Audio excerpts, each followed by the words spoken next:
শাইখ আহমেদ মুসা জিবরিলের তাওহীদ সিরিজের Bangla audio lecture series পরিবেশিত হচ্ছে মুবাশশিরিন মিডিয়ার সৌজন্যে। আসসালামু আলাইকুম ওয়া রাহমাতুল্লাহি ওয়া বারাকাতুহু।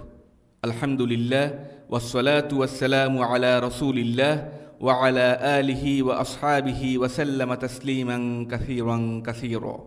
আম্মা বা'দ। ইতিমধ্যে চারটি মূলনীতির প্রথমটি আলোচনা করা হয়ে গেছে, আলহামদুলিল্লাহ। প্রথমটি ছিল আল্লাহ সুবহানাহু ওয়া তাআলা রাসূলুল্লাহ সাল্লাল্লাহু আলাইহি ওয়াসাল্লাম ও দ্বীন ইসলাম সম্পর্কে ইলম অর্জন। এরপর আমরা দ্বিতীয় মূলনীতিটির আলোচনা শুরু করেছিলাম। দ্বিতীয় বিষয়টি ছিল অর্জিত ইলমের উপর আমল। আমরা গত পর্বে যেখানে শেষ করেছিলাম সেখান থেকেই শুরু করছি বিইজনিল্লাহি তাআলা। ইলম অর্জনের ক্ষেত্রে সবার আগে এই বিষয়টি মনে রাখা উচিত যে ইলম অর্জনের উদ্দেশ্য হল আল্লাহ সুবহানাহু ওয়া তাআলার ইবাদত করা। আশ-শাতিবী রাহিমাহুল্লাহ বলেছেন যে ইলম আমলের ক্ষেত্রে কোনো উপকারী ভূমিকা রাখে না, সেই ইলম শরীআতে অপ্রশংসনীয়। সবসময় মনে রাখবেন আমল হলো দুই ধরনের, বাহ্যিক ও অভ্যন্তরীণ। কিছু কিছু মানুষ অন্তরের আমলকে আমলই মনে করেন না, আসলে এটাও কিন্তু আমল। অভ্যন্তরীণ এবং বাহ্যিক এই দুইভাবেই ইলমের উপর আমল হতে পারে। ঈমান হচ্ছে অন্তরের একটি আমল যা ইলমের ফলাফল স্বরূপ প্রকাশিত হয়। উদাহরণস্বরূপ বলা যেতে পারে আল্লাহ সুবহানাহু ওয়া তাআলার নাম, সত্তা ও সিফাত সম্পর্কে জ্ঞান লাভ করা এবং এগুলো জানা ও শেখার মাঝে আমাদের কি উপকার আছে? আসলে এতে কিন্তু অনেক উপকার আছে। এর একটি হলো অন্তরের আমল, সত্য, সুদৃঢ় ও মজবুত ঈমান, তাসদীক। অবশ্য বাহ্যিক আমলও ইলম অর্জনের আরও একটি উদ্দেশ্য। এ সম্পর্কে প্রায় সবারই জানা আছে, তো এ নিয়ে বিস্তারিত আলোচনার দরকার নেই। বাহ্যিক আমলের কিছু উদাহরণ হলো সালাত, জিকির, হজ, অজু, তাহারাত ইত্যাদি। ইলম ও আমল সম্পূর্ণ ভিন্ন দুটো বিষয়। এগুলো যেহেতু সম্পূর্ণ আলাদা, কাজেই আপনার ইলম আছে মানেই যে আপনি আমলদার হবেন, ব্যাপারটা এমন নয়। সূরা আল বাকারার 146 নম্বর আয়াতে আল্লাহ সুবহানাহু ওয়া তাআলা বলেন, আল্লাযীনা আতাইনাহুমুল কিতাবা ইয়ারিফুনাহু কামা ইয়ারিফুনা আবনাআহুম ওয়া ইন্না ফারীকাম মিনহুম লায়াকতুমুনাল হাক্কা ওয়া হুম ইয়ালামুন। আমি যাদেরকে কিতাব দান করেছি তারা তাকে এমনভাবে চেনে যেমন চেনে আপন পুত্র ও সন্তানদের, আর নিশ্চয়ই তাদের একটি সম্প্রদায় জেনে শুনে সত্যকে গোপন করে, অর্থাৎ তাওরাত ও ইনজিলে বর্ণিত রাসূলুল্লাহ সাল্লাল্লাহু আলাইহি ওয়াসাল্লামের গুণাবলীসমূহ অস্বীকার করে। এই আয়াতে ইহুদি ও খ্রিস্টান সম্প্রদায়ের কথা বলা হয়েছে যে তারা রাসূলুল্লাহ সাল্লাল্লাহু আলাইহি ওয়াসাল্লামকে চিনতে পেরেছিল, তারা তার ব্যাপারে জানত, কেননা আল্লাহ স্পষ্ট বলে দিয়েছেন যে তারা তার ব্যাপারে ইলম রাখত। কিন্তু তারা কি তাদের ইলমের উপর আমল করেছিল? না, তাদের ইলম থাকা সত্ত্বেও তারা তার উপর আমল করেনি। এ থেকেই বোঝা যায় যে ইলম ও আমল আসলে দুটো ভিন্ন জিনিস। অনেকের ইলম থাকা সত্ত্বেও হয়তো তারা এর উপর আমল নাও করতে পারে। ইলম ও আমলের এই ভিন্নতার বিষয়টি সবারই জেনে রাখা উচিত। একদিকে যদিও আল্লাহ তাআলা বলছেন যে ইহুদি ও খ্রিস্টানরা ইলমের অধিকারী ছিল, একই সাথে কুরআনের অন্যান্য আয়াতে ঈমান না আনার কারণে আল্লাহ সুবহানাহু ওয়া তাআলা তাদের অনেকবার কঠোরভাবে তিরস্কারও করেছেন। ইলম থাকা সত্ত্বেও তারা যে একে আমলে পরিণত করেনি, এই ব্যাপারটি একটি নেতিবাচক দিক হিসেবে বিবেচিত হয়েছে। মোদ্দা কথা হলো ইলম ও আমল একটি অপরটি থেকে ভিন্ন। ইসলাম বইয়ের পাতা কিংবা আমাদের স্মৃতিতে আবদ্ধ হতে আসেনি, বরং ইসলাম এসেছে আমলের জন্য। ইসলাম এসেছেই আমলের জন্য। আল্লাহ সুবহানাহু ওয়া তাআলা সূরা ইব্রাহিমে বলেন, আলিফ লাম র কিতাবুন আনজালনাহু ইলাইকা লিতুখরিজান নাসা মিনাজ যুলুমাতি ইলান নূরি বিইذনি রাব্বিহিম ইলা সিরাতিল আজিজিল হামিদ। আলিফ লাম র, এটি এমন একটি গ্রন্থ যা আমি আপনার প্রতি নাজিল করেছি যাতে আপনি মানুষদের অন্ধকার থেকে আলোর দিকে বের করে আনেন, পরাক্রান্ত ও প্রশংসার যোগ্য সেই পালনকর্তার দিকে তাঁরই নির্দেশে। আল্লাহ সুবহানাহু ওয়া তাআলা রাসূলুল্লাহ সাল্লাল্লাহু আলাইহি ওয়াসাল্লামকে বলছেন, আমি আপনার উপর কিতাব নাজিল করেছি। কি উদ্দেশ্যে? যাতে এর সাহায্যে আপনি মানব জাতিকে অন্ধকার থেকে বের করে আনেন, অর্থাৎ এর উপর আমলের মাধ্যমে মানব জাতিকে অন্ধকার থেকে মুক্ত করেন। আল্লাহ সুবহানাহু ওয়া তাআলা সূরা হুদে আরও বলেন, আলিফ লাম র কিতাবুন উহকিমাত আয়াতুহু সুম্মা ফুসসিলাত মিন লাদুন হাকিমিন খবীর আল্লা তা'বুদু ইল্লাল্লাহ ইন্নানী লাকুম মিনহু নাযীরুন ওয়া বাশীর। আলিফ লাম র এটি এমন একটি কিতাব যার আয়াতসমূহ সুপ্রতিষ্ঠিত ও বিশদভাবে বর্ণিত এক মহাজ্ঞানী সর্বজ্ঞ সত্তার পক্ষ থেকে। বলুন যেন তোমরা আল্লাহ ব্যতীত অন্য কারো ইবাদত না করো, নিশ্চয়ই আমি মুহাম্মদ সাল্লাল্লাহু আলাইহি ওয়াসাল্লাম তোমাদের প্রতি তাঁর পক্ষ থেকে একজন সতর্ককারী ও সুসংবাদদাতা। এখানে প্রথম আয়াতে বলা হচ্ছে আল্লাহ সুবহানাহু ওয়া তাআলা বিশদ বর্ণনা সহ কিতাব নাজিল করেছেন। কেন? এর পরবর্তী আয়াত অর্থাৎ সূরা হুদের 2 নম্বর আয়াতটি লক্ষ্য করুন। আল্লাহ তাআলা বলছেন আল্লা তা'বুদু ইল্লাল্লাহ, যেন তোমরা আল্লাহ ব্যতীত অন্য কারো ইবাদত না করো। এখানে ইবাদত অর্থাৎ আমলের কথা বলা হয়েছে। এই কিতাব নাজিলের উদ্দেশ্য হলো যেন এর উপর আমল করা হয়। আপনি কিভাবে এর উপর আমল করতে পারেন? একমাত্র আল্লাহ সুবহানাহু ওয়া তাআলার ইবাদত করার মাধ্যমে আপনি তা করতে পারেন। ওয়ামা আরসালনা মিন ক্বাবলিকা মির রাসূলিন ইল্লা নূহি ইলাইহি আন্নাহু লা ইলাহা ইল্লা আনা ফা'বুদুন। হে মুহাম্মদ, আমি আপনার পূর্বে এমন কোনো রাসূল পাঠাইনি যাকে এ কথা বলিনি যে আমি ছাড়া অন্য কোনো উপাস্য নেই, সুতরাং তোমরা সবাই আমারই ইবাদত করো। সূরা আল আম্বিয়া আয়াত 25। অর্থাৎ হে মুহাম্মদ সাল্লাল্লাহু আলাইহি ওয়াসাল্লাম, আমি আপনার আগে যে রাসূলই পাঠিয়েছি তাকে এ কথাই জানিয়েছি যে মানুষকে লা ইলাহা ইল্লাল্লাহর শিক্ষা দাও। তারপর এই আয়াতের একেবারে শেষে কি বলা হয়েছে দেখুন, ফা'বুদুন, ইবাদত করো। অর্থাৎ প্রত্যেক রাসূলকে কেবল এই বাণী সহ পাঠানো হয়েছিল এবং তারা তা এজন্যই প্রচার করেছিলেন যেন সবাই আল্লাহর ইবাদত করে। ইন্না আনজালনা ইলাইকাল কিতাবা বিল হাক্কি লিতাহকুমা বাইনান নাসি বিমা আরাকাল্লাহ ওয়া লা তাকুল লিল খাইনিনা খসীমা। নিশ্চয়ই হে মুহাম্মদ, আমি আপনার প্রতি সত্য কিতাব অবতীর্ণ করেছি যাতে আপনি মানুষের মধ্যে ফয়সালা করেন, যা আল্লাহ আপনাকে হৃদয়ঙ্গম করান। আপনি বিশ্বাসঘাতকদের পক্ষ থেকে বিতর্ককারী হবেন না। সূরা আন-নিসা আয়াত 105। আল্লাহ সুবহানাহু ওয়া তাআলা বলছেন, হে মুহাম্মদ, আমি আপনার উপর কিতাব নাজিল করেছি, কিন্তু কেন? লিতাহকুমা বাইনান নাসি বিমা আরাকাল্লাহ, যাতে আপনি আল্লাহ তাআলার দেখানো পথে মানুষের মাঝে বিচার ফয়সালা করতে পারেন। আর এ কারণেই কিতাব নাজিল করা হয়েছে। এই আয়াতের সাথে সামঞ্জস্যপূর্ণ অন্য আরেকটি আয়াত হলো সূরা আজ-জুমারের 2 নম্বর আয়াত, ইন্না আনজালনা ইলাইকাল কিতাবা বিল হাক্কি ফা'বুদিল্লাহা মুখলিসাল লাহুদ্দিন। নিশ্চয়ই হে মুহাম্মদ, আমি আপনার প্রতি এই কিতাব যথার্থ রূপে নাজিল করেছি, অতএব আপনি নিষ্ঠার সাথে এক আল্লাহর ইবাদত করুন। অর্থাৎ কাউকে দেখানোর উদ্দেশ্যে এবং আল্লাহর সাথে অন্য কাউকে সমকক্ষ স্থির করার মাধ্যমে নয়। আগের আয়াতে বলা হয়েছিল লিতাহকুমা বাইনান নাস, অর্থাৎ মানুষের মাঝে বিচার ফয়সালা করার মাধ্যমে এর উপর আমল করুন।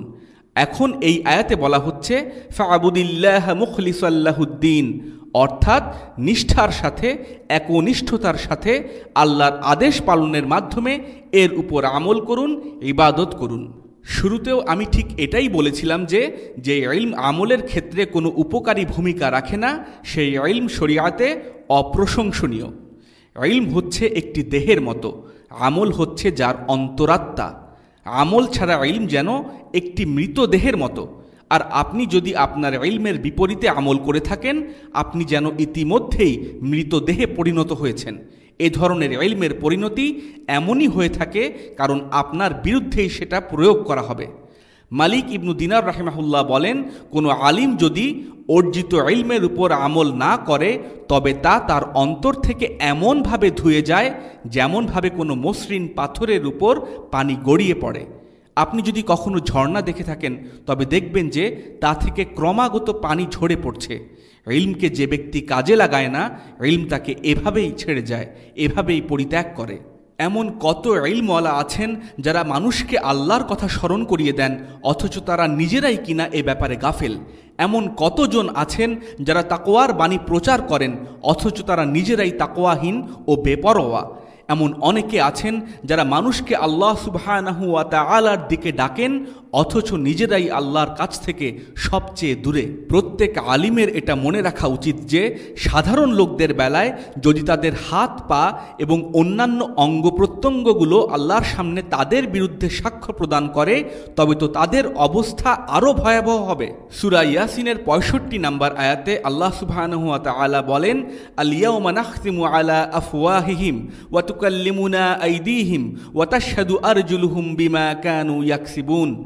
আজ আমি তাদের মুখে মোহর এঁটে দেব, তাদের হাত আমার সাথে কথা বলবে এবং তাদের পা তাদের কৃতকর্মের সাক্ষ্য দেবে।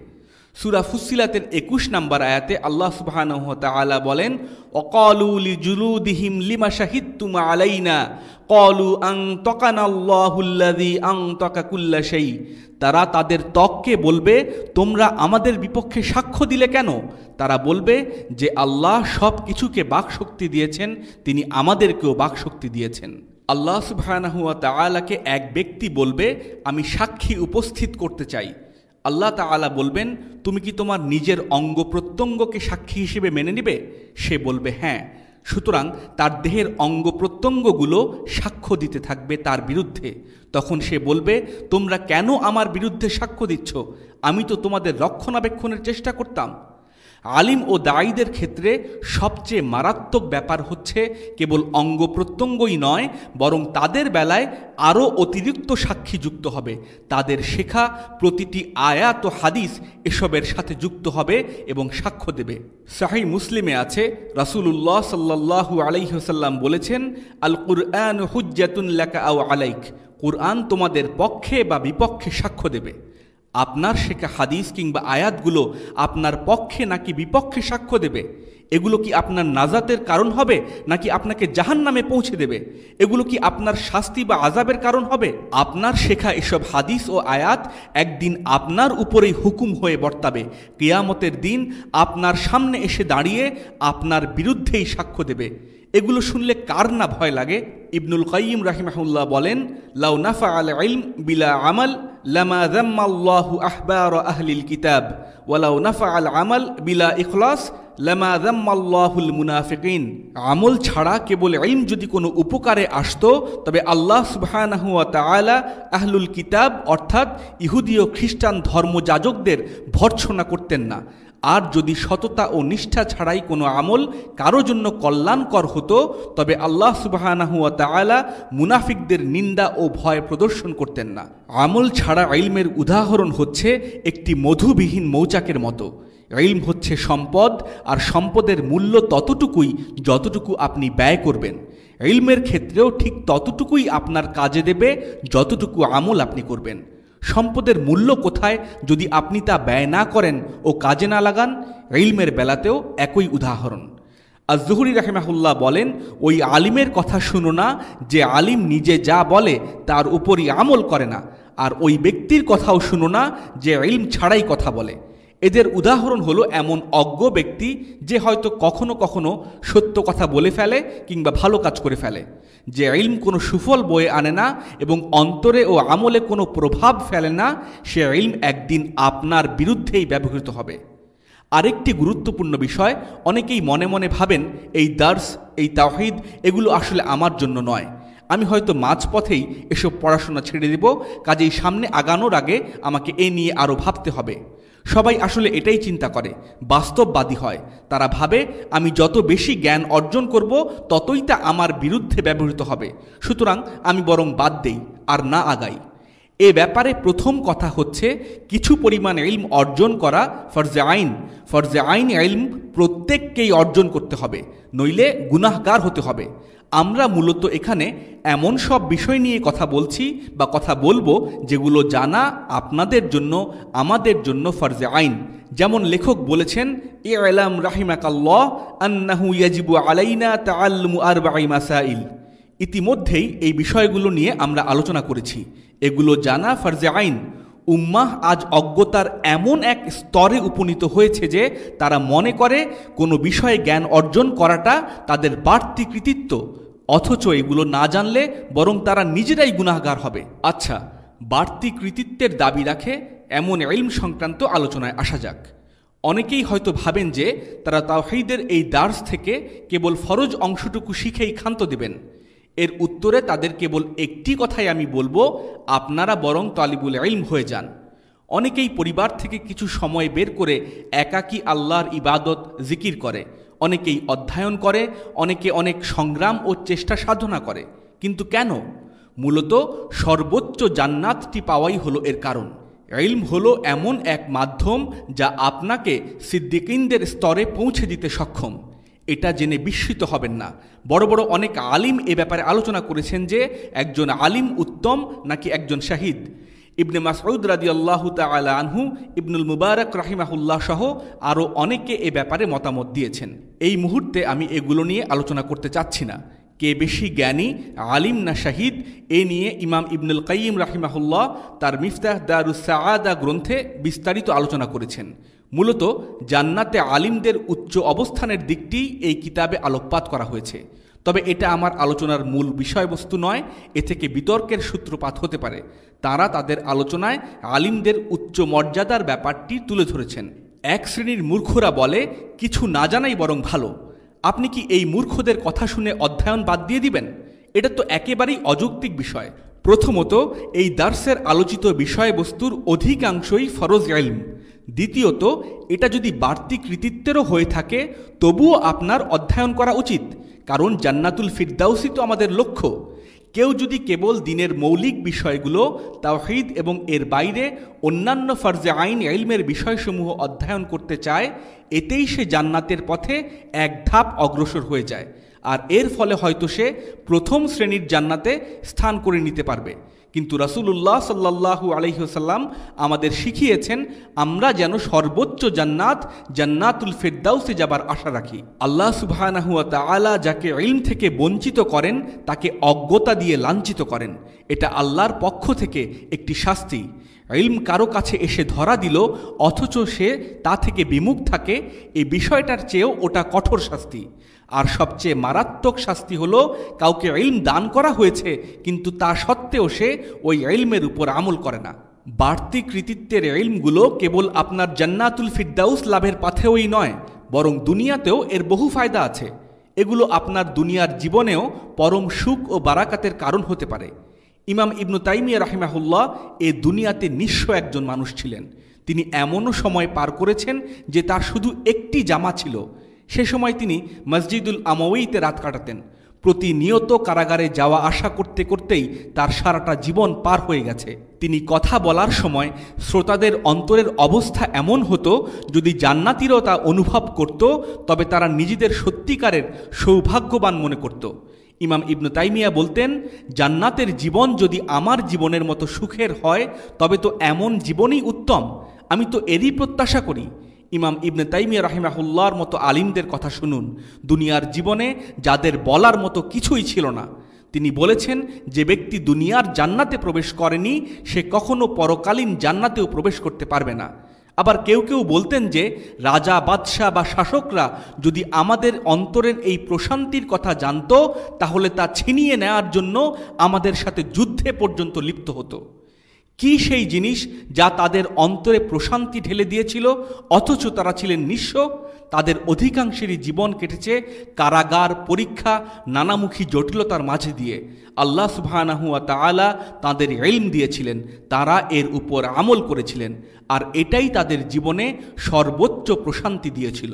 এটাই হলো দুনিয়ার জীবনে ইলম হাসিলের ফায়দা, আর পরকালের জান্নাত তো আছেই ইনশাআল্লাহু তাআলা।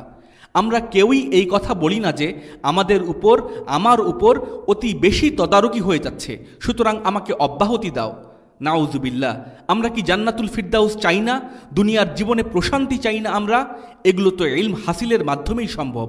আপনার ইলম যত বেশি হবে নিঃসন্দেহে আমলের পরিমাণও তত বেড়ে যাবে, কারণ মানুষ আপনার ব্যাপারে উচ্চ ধারণা রাখে। আর এর চেয়েও গুরুত্বপূর্ণ হলো আল্লাহর কাছে আপনার অবস্থান। আমাদের দিনে পুরোহিততন্ত্রের কোনো স্থান নেই।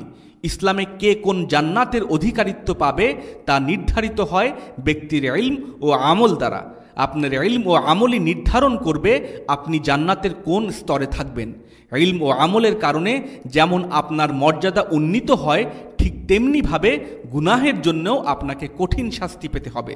সূরা আল ইসরার ৭৪ ও ৭৫ নম্বর আয়াতে আল্লাহ সুবহানাহু ওয়া তাআলা বলেছেন, ওয়ালাউলা আন সাব্বাতনাকা লাকাদ কিত্তা তারকানু ইলাইহিম শাইআন কলিলা ইযাল লাযাকনাকা দি'ফাল হায়াতি ওয়া দি'ফাল মামাতি সুম্মা লা তাজিদু লাকা আলাইনা নাসীরা।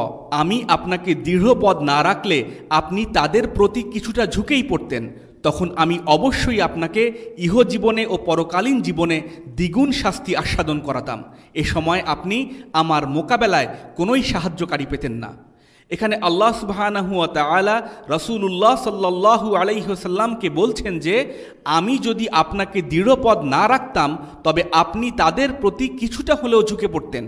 খেয়াল করুন, আল কুশাইরি আর শানকীতি রাহিমাহুল্লাহ সহ অন্যান্যদের মত হচ্ছে রাসূলুল্লাহ সাল্লাল্লাহু আলাইহি ওয়াসাল্লাম তাদের প্রতি ঝুঁকে যাননি। কেননা আল্লাহ এখানে যদি বলেছেন, তারপর আল্লাহ কি বলেছেন? তিনি বলেছেন, ইজাল্লা আযাকনাকা দি'ফাল হায়াতি ওয়া দি'ফাল মামাতি সুম্মা লা তাজিদু লাকা আলাইনা নাসীরা। তখন আমি অবশ্যই আপনাকে ইহজীবনে ও পরজীবনে দ্বিগুণ শাস্তির আস্বাদন করাতাম। এ সময় আপনি আমার মোকাবেলায় কোনো সাহায্যকারী পেতেন না। এটি রাসূলুল্লাহ সাল্লাল্লাহু আলাইহি ওয়াসাল্লামকে বলা হয়েছিল। তিনি ঝুঁকে পড়েননি, অথচ তা সত্ত্বেও আল্লাহ সুবহানাহু ওয়া তাআলা তাঁর প্রিয় হাবিব মুহাম্মদ সাল্লাল্লাহু আলাইহি ওয়াসাল্লামকে এগুলো বলেছেন। কিন্তু কেন? সেই ব্যক্তির জন্য দ্বিগুণ শাস্তি যিনি দুনিয়ার বুকে চলা সর্বশ্রেষ্ঠ মানুষ, সমগ্র মানব জাতি ও মানবতার মাঝে যিনি সর্বোত্তম। এই আয়াত সংক্রান্ত আলোচনায় আব্দুল্লাহ ইবনে আব্বাস রাদিয়াল্লাহু তাআলা আনহুমা বলেছেন, তাকে শাস্তি দেয়া হতো যদি তিনি ঝুঁকে পড়তেন। তিনি যদি ঝুঁকে পড়তেন, যদিও তিনি তা করেননি, তবে তাকে শাস্তি পেতে হতো। আর নাসাফি বলেছেন, তার সম্মান ও মর্যাদা এত বিশাল যে তিনি যদি কোনো ভুল করেন তবে তার শাস্তিও হবে ততটাই মারাত্মক। দুনিয়া ও আখিরাত এই দুজগতের জন্যই এ শাস্তি। পরকালীন জীবনে তিনি আল ওয়াসিলার মালিক, আর আল ওয়াসিলার অবস্থান তো জান্নাতুল ফিরদাউসের চেয়েও উঁচুতে। এটি জান্নাতের একেবারে শীর্ষে, সবচেয়ে দামি। রাসূলুল্লাহ সাল্লাল্লাহু আলাইহি সাল্লামের পর তাঁর সহধর্মিনী উম্মুল মুমিনিন দৃঢ়পদ ও ধৈর্যশীল নারীদের প্রতিও আল্লাহ সুবহানাহু ওয়া তাআলা অনুরূপ কথা বলেছেন। আমর ইবনুল আস রাদিয়াল্লাহু তাআলা আনহু একবার রাসূলুল্লাহ সাল্লাল্লাহু আলাইহি ওয়াসাল্লামকে প্রশ্ন করেছিলেন, তিনি কাকে সবচেয়ে বেশি ভালোবাসেন? রাসূলুল্লাহ সাল্লাল্লাহু আলাইহি ওয়াসাল্লাম বলেছিলেন, আয়েশা। আল্লাহ সুবহানাহু ওয়া তাআলা সূরা আল আহজাবের ৩০ নম্বর আয়াতে বলেন, ইয়া নিসাআন নাবিয়্যি মান ইয়াতি মিনকুন্না বিফাহিশাতিন মুবায়্যিনাতিন ইউদাআফ লাহাল আযাবু দি'ফাইন ওয়া কানা যালিকা আলাল্লাহি ইয়াসীরা। হে নবী পত্নীগণ, তোমাদের মধ্যে কেউ প্রকাশ্যে অশ্লীল কাজ করলে তাকে দ্বিগুণ শাস্তি দেওয়া হবে, এটা আল্লাহর জন্য সহজ।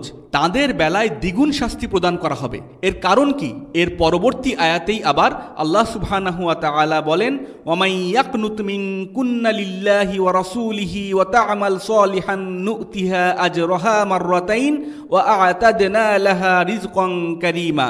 তোমাদের মধ্যে যে কেউ আল্লাহ ও তাঁর রাসূলের অনুগত হবে এবং সৎকর্ম করবে, আমি তাকে দুবার পুরস্কার দেব এবং তার জন্য আমি রিজকান কারীমা, সম্মানজনক রিজিক প্রস্তুত করে রেখেছি।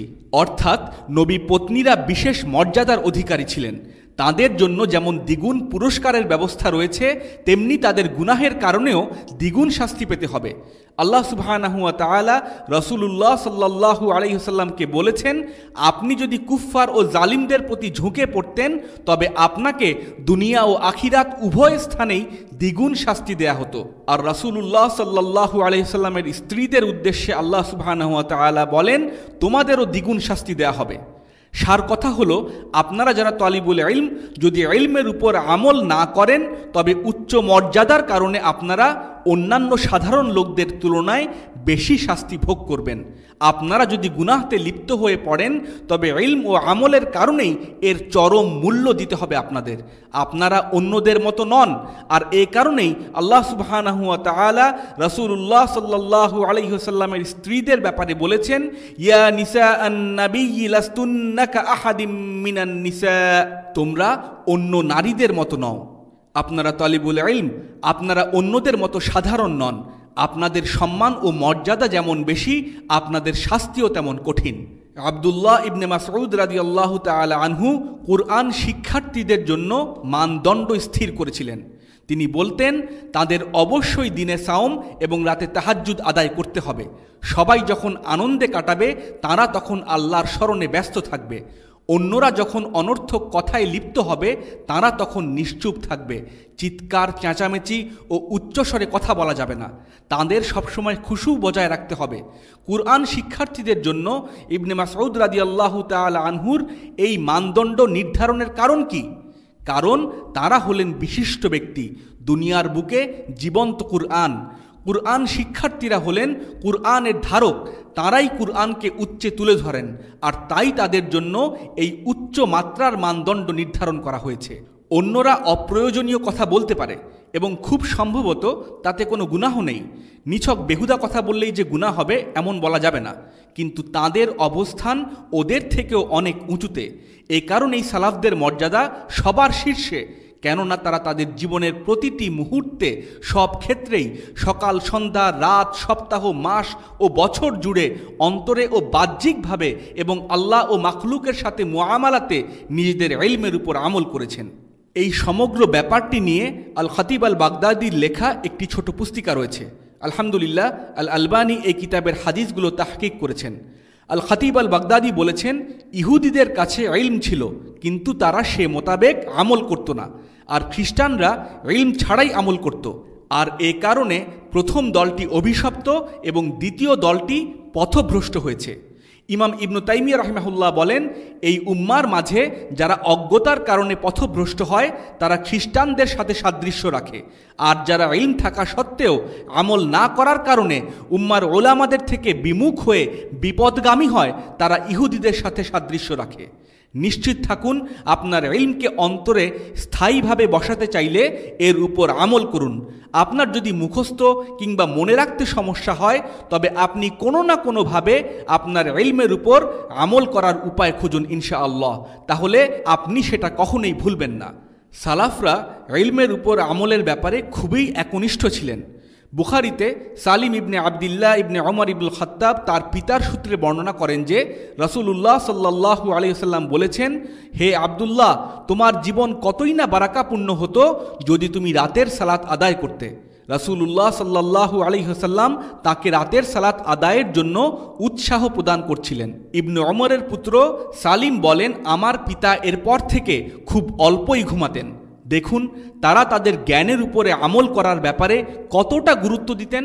সহিহ মুসলিমে আছে, ফাতিমা এবং আলী রাদিয়াল্লাহু তাআলা আনহুমা যখন খাদিম চেয়েছিলেন, রাসূলুল্লাহ সাল্লাল্লাহু আলাইহি ওয়াসাল্লাম তাদেরকে 33 বার করে সুবহানাল্লাহ, আলহামদুলিল্লাহ ও আল্লাহু আকবার বলা শিখিয়ে দিলেন। আলী রাদিয়াল্লাহু তাআলা আনহু তার জীবনের শেষ সময় এসে এ সম্পর্কে মন্তব্য করেন যে রাসূলুল্লাহ সাল্লাল্লাহু আলাইহি ওয়াসাল্লাম যেদিন আমাদেরকে এ কথা বলেছিলেন সেদিন থেকে আজ পর্যন্ত আমি একদিনও এর উপর আমল করা বাদ দেইনি।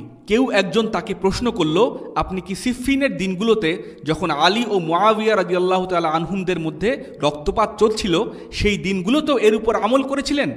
সিফফিনের যুদ্ধে 70,000 মুসলিম এবং আলী রাদিয়াল্লাহু তাআলা আনহুর পক্ষে প্রায় 25,000 সৈন্য নিহত হয়েছিল। আর এ কারণেই লোকটি জানতে চেয়েছিল যে যুদ্ধের সেই ভয়ানক রাতগুলোতেও কি তিনি এ থেকে বিরত থাকেননি? তিনি উত্তরে বলেছিলেন, না, এমনকি সেই রাতগুলোতেও না। দেখুন তারা ইলমের উপর আমলের ব্যাপারে কি পরিমাণ সচেতন ছিলেন। সহিহ মুসলিমে আছে, রাসূলুল্লাহ সাল্লাল্লাহু আলাইহি ওয়াসাল্লাম বলেছেন, কোনো মুসলিমের যদি কোনো ওয়াসিয়াত থাকে সে যেন অবশ্যই তা লিখে রাখে এবং বালিশের নিচে রেখে ঘুমায়। ইবনু ওমর রাদিয়াল্লাহু তাআলা আনহুমা বলেন, এরপর থেকে আমি বালিশের নিচে ওসিয়তনামা রাখা ছাড়া একটি রাতও পার করিনি। সুনান আন-নাসাইর একটি হাদিসে এরকম আরেকটি উদাহরণ পাওয়া যায়। হাদিসটি সহিহ, যদিও ইবনুল জাওজি এবং অন্যান্যদের মতে এটি দাঈফ, কিন্তু সঠিক মত হলো হাদিসটি সহিহ।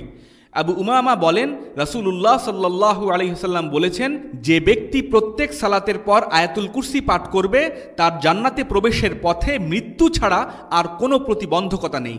অর্থাৎ যে ব্যক্তি এই আমল করবে সে মৃত্যুর সাথে সাথে জান্নাতে প্রবেশ করবে। ইবনুল কাইয়িম বলেন, আমার শাইখ ইবনু তাইমিয়া রাহিমাহুল্লাহ কোনো অবস্থাতেই সালাতের পর এই আমলটি বাদ দিতেন না। আব্দুল্লাহ ইবনে ওমর রাদিয়াল্লাহু তাআলা আনহুমার এই ঘটনা শুনুন। সহিহ বুখারীতে এসেছে যে রাসূলুল্লাহ সাল্লাল্লাহু আলাইহি ওয়াসাল্লাম তাকে প্রতিদিন সাওমরত অবস্থায় পেতেন। এই কারণে রাসূলুল্লাহ সাল্লাল্লাহু আলাইহি ওয়াসাল্লাম তাকে প্রতি মাসে 3 দিন সাওম রাখার পরামর্শ দেন। তিনি আব্দুল্লাহ ইবনে ওমরকে বললেন, আব্দুল্লাহ, মাসে 3 দিন সাওম রাখো। আব্দুল্লাহ ইবনে ওমর বললেন, আমি এর চেয়ে বেশি রাখতে সক্ষম। রাসূলুল্লাহ সাল্লাল্লাহু আলাইহি ওয়াসাল্লাম বললেন, সপ্তাহে 3 দিন রাখো। আব্দুল্লাহ ইবনে ওমর রাদিয়াল্লাহু তাআলা আনহু বললেন, আমি এর চেয়েও বেশি রাখতে সক্ষম। তখন রাসূলুল্লাহ সাল্লাল্লাহু আলাইহি ওয়াসাল্লাম বললেন, তাহলে 2 দিন পর পর 1 দিন সাওম রাখো। আব্দুল্লাহ ইবনে ওমর বললেন, আমি এর চেয়েও বেশি রাখতে সক্ষম।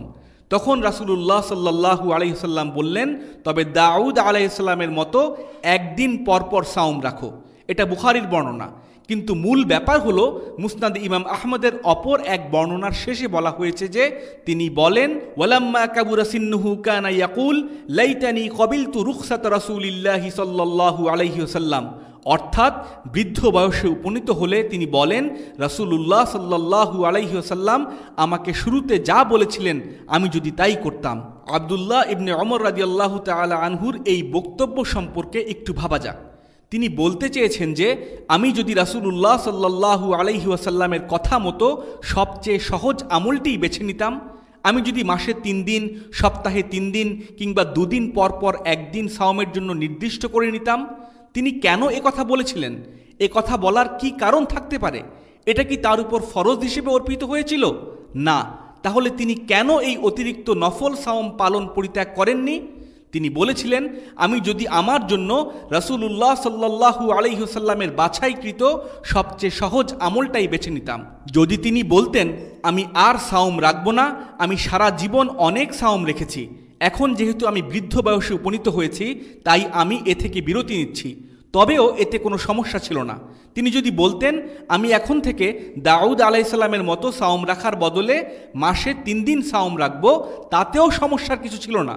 কিন্তু তারা ছিলেন এমন ব্যক্তি, তারা যদি কোনো সুন্নাহর উপর আমল করার প্রতিজ্ঞা করতেন তবে একে ফরজ তুল্য মনে করতেন, মৃত্যু পর্যন্ত সেই আমল বহাল রাখতেন তারা। আর এ কারণেই তিনি এমন কথা বলেছিলেন। এভাবেই তারা ইলমের উপর আমল করেছিলেন। সুফিয়ান আস-সাউরি রাহিমাহুল্লাহ বলেন, ইলমের অর্থই হচ্ছে আল্লাহর ভয়ে এর উপর আমল করা। এর উদ্দেশ্য হলো তাকওয়া অর্জন করা। এ কারণেই ইলম ও আলিমের মর্যাদা অনেক উঁচুতে, কেননা আলিমগণ আল্লাহকে বেশি ভয় করেন। আব্দুল্লাহ ইবনে আব্বাস রাদিয়াল্লাহু তাআলা আনহুমা বলেছেন, প্রায় প্রত্যেকেই উত্তম কথা বলে, কিন্তু সেই ব্যক্তিই সৌভাগ্যবান যার ইলম তার আমলের সাথে মিলে যায়, আর যার ইলমের সাথে আমলের মিল নেই সেই লোক মূলত দুর্ভাগা। ইমাম মালিক রাহিমাহুল্লাহ আল কাসিম ইবনে মুহাম্মদ থেকে বর্ণনা করেন, তিনি বলেন, আমি এমন সব মানুষদের সাথে পরিচিত ছিলাম যারা কথার চেয়ে কাজ বা আমলকে বেশি প্রাধান্য দিতেন, প্রশংসা করতেন। সবশেষে মূল কথা হলো, ইলম হলো আমলের জন্য, জ্ঞান হলো কাজে পরিণত করার জন্য। এই বিষয়টি আমরা সব সময় আমাদের মাথায় রাখার চেষ্টা করব ইনশাআল্লাহ। বারাকাল্লাহু লানা ওয়া লাকুম। আল্লাহুম্মা সাল্লি আলা সাইয়্যিদিনা মুহাম্মদ ওয়া আলা আলিহি ওয়া সাহবিহি ওয়া সাল্লিম। আসসালামু আলাইকুম ওয়া রাহমাতুল্লাহি ওয়া বারাকাতুহু। এই বাংলা অডিও সিরিজটির বাকি পর্বগুলো শুনতে ভিজিট করুন মুবাশশিরিন মিডিয়ার ফেসবুক পেজ www.facebook.com/mubashirin।